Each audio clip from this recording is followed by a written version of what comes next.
Hello everyone and welcome to another game review. In this review I'm going to be walking you through The Survivor, which is a apocalyptic horror, survival, and crafting game. What you're doing is you're running around after the zombie apocalypse and collecting resources to help you survive the nights where the zombies come out, as well as their demon dogs. So I'm going to walk you through a game that I have already been playing. This game is powered by the Unity engine, so it's got relatively good graphics. You reach the end of the crafting table relatively quickly, is my only real downside. So as you can see, I spawned within my nice house, which allows me to stay warm throughout the night and sheltered from anything that could be going on. I've already crafted a pistol, but I'm going to show you kind of the gameplay mechanics of firing.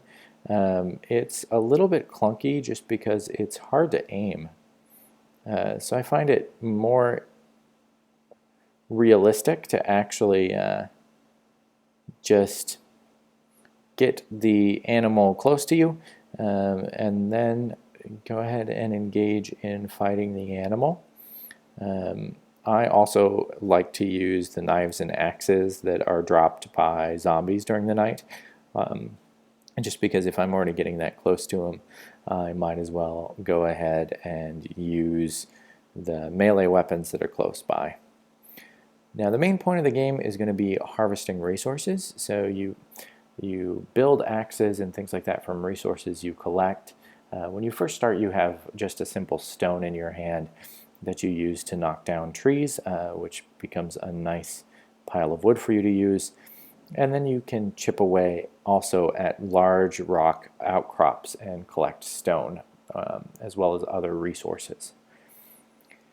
Now, as you progress through the game, don't be stupid like I was. Run around and just first collect the materials for a starter shelter, which is mostly wood and some stone, which takes a lot of hits with the rock, but you can do it. You also want to make sure that when you're collecting rock, you do it from the large outcrops in the game. As you run around, there's going to be little things on the ground, and I'll show you one in just a minute, that look like they should be mineable. Here's an example. So that looks like a iron or an ore vein that I can mine. If I start hitting it, nothing actually will happen. There are additional shelters built into the game, so if you continue running around, for example, if I head up in this direction, you'll see that the edge of my screen being rendered. It is not an entirely open world game. You do run into the borders quite quickly, but it is a fun game to play. Alright, I'm going to go ahead and run into the house so I can show you the crafting table here. These fires are out for a reason, because I want to make sure that in the middle of the night, if I get raided by zombies, I can easily shoot out of my windows, defending the entire place.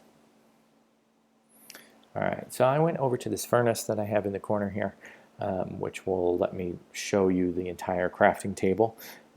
It's relatively small, as I was saying before. The first thing you're going to want to do when you start crafting is create this wooden shelter, which is the first thing. So you're going to need a lot of wood to start off with.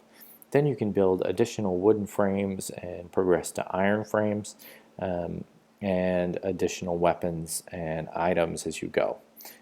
The crafting table, again, is not very big, so it won't take you very long to get through it, but it is an enjoyable game as things progress.